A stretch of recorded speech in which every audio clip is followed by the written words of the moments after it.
very much for an inspiring address. You've been kind enough to take perhaps 2 or 3 questions. So I will scan the room and see if an arm is raised or a hand or another gesture. There we are. If you were to stand up, sir, a microphone will come to you. May I remind you that we need a question, and take no more than 60 seconds if you can, as will your successor. Thank you. Thank you very much, Chair. Give me this wonderful chance to ask a question to President.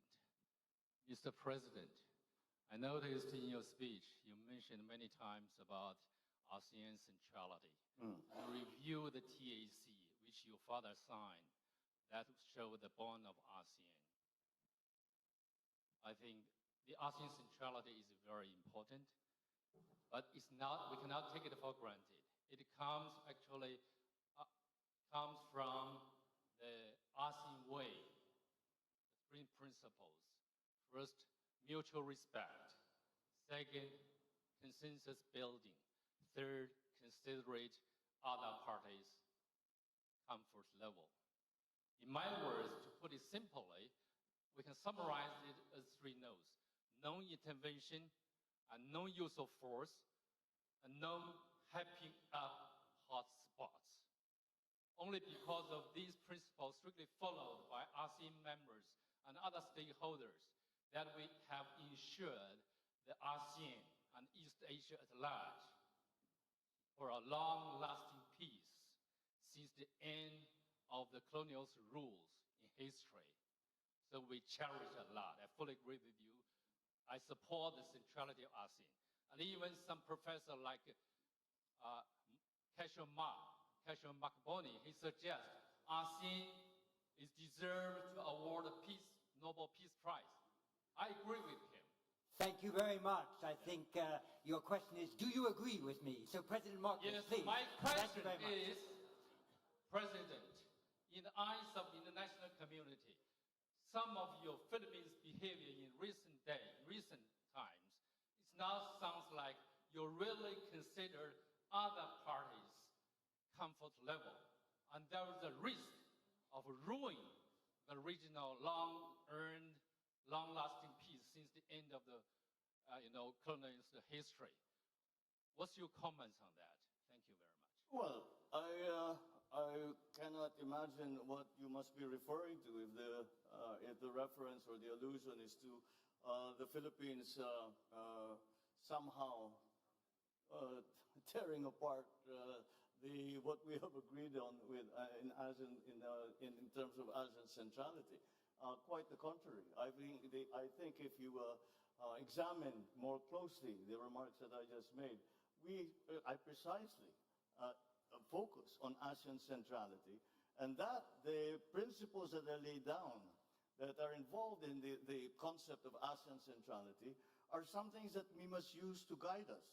And if we have been distracted in the past years or so, then it's time for us to return and remember, once again, what ASEAN was created for. And that is to create an aggregation of nations that have very many common interests, and that can be, and that partnerships within that multilateral organization can help each other and help the region. And so the Philippines is still remains true to the principles that were established and upon which ASEAN was born. And I think, as I said, that many of these things we no longer speak of today, but we must, because they are as relevant today as they ever were, perhaps even more so, because the global situation is a great deal more complicated than it used to be before. I would even go far as to say there is no such thing as a regional issue any longer.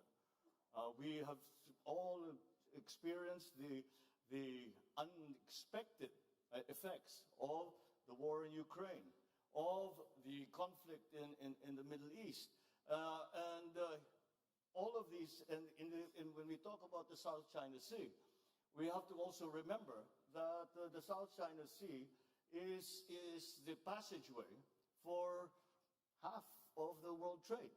And therefore, the peace and stability of the South China Sea and the freedom of navigation of the South China Sea is a world issue. And that is what I am proposing. And I am saying that yes, it is a regional issue, but we must examine and be part of the discussion. We must include all parties in the discussion, because now it is not just ASEAN member states who are stakeholders, and it is quite easy to see that it is in fact the entire world that have become stakeholders in the peace and stability of our region. Thank you. I'll take one question. Yes, you, sir, with your hand up. If you stand up, it might attract magnetically a microphone towards you. Thank you very much. And immediately after your question, once you've identified yourself, I'll ask a third person for the final question. The President will take both. Thank you, sir. Thank you, John. It's Dimitri Sevastopoulos from the Irish delegation of two people. Another small country. President Marcos, I'm going to ask you a very direct question, if you don't mind, which is, if Chinese Coast Guard water cannons killed a Filipino sailor, would that cross a red line? And then can you also give us a sense of what are the actions that would trigger a request from Manila to Washington to invoke the U.S.-Philippines Mutual Defense Treaty? Thank you. And I will ask, as the last question, Justin Bakisal. If you could stand, I know you sought the floor, and if a microphone were to come to you, you're right over there. Thank you. And the President will then answer both questions. Thank you. You're one of our young leaders from ASEAN, so please go ahead. Magandang gabi, Mr. President. Good evening, Mr. President. My question relates to your vision for the force posture of the Philippines by the end of your term. So the Philippines has always discussed that the defense of our national territory is primarily our responsibility under the unilateral defense plan. So what specific force packages are you eyeing particularly in the next coming years, and what exactly are we to expect after Horizon 3 of the AFP modernization program? Thank you. Thank you. What the gentleman is referring to, the Horizon 3 acquisition program, is the acquisition program that our Department of National Defense has just completed. Then we are presently in the process of finding suppliers for all the different requirements that we have to build up our capabilities in the armed forces of the Philippines, and that we are hoping that these acts are just a deterrence, and we, as they say, to work for peace, prepare for war, and it is an unfortunate truth. But and that is why we have undertaken this long-term. It has been going on for many years now. This long-term plan of increasing the capabilities of our military and our civilians, such as the Coast Guard in the Philippines. To go back to the first question, what would happen if there was an incident that ended up killing a Filipino serviceman, be they a Coast Guard or in the military and part of the Navy?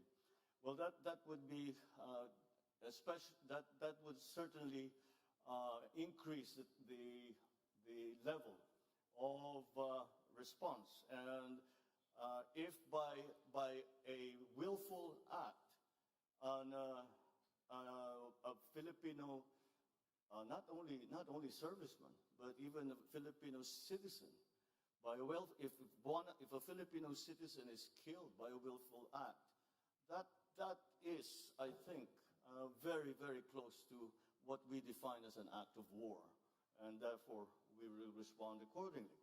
And our treaty partners, I believe, also hold that same standard. for when the actions, with the joint action, will be undertaken in support of any such incident in the Philippines. Once we already have suffered injury, but thank God we have not yet gotten to the point where any of our participants, civilian or otherwise, have been killed. But once we get to that point, that is certainly, we would have crossed the Rubicon, certainly crossed the Rubicon. Is that a red line? Almost certainly it's going to be a red line. Mr. President, you have helped us to set the agenda. You have provoked our thinking. You've spurred us to action. That is the keynote speech that we needed. That is the keynote speech that we got. You have sung for your supper. I think it's time for you to enjoy it. Thank you, sir. Thank you. Thank you very much.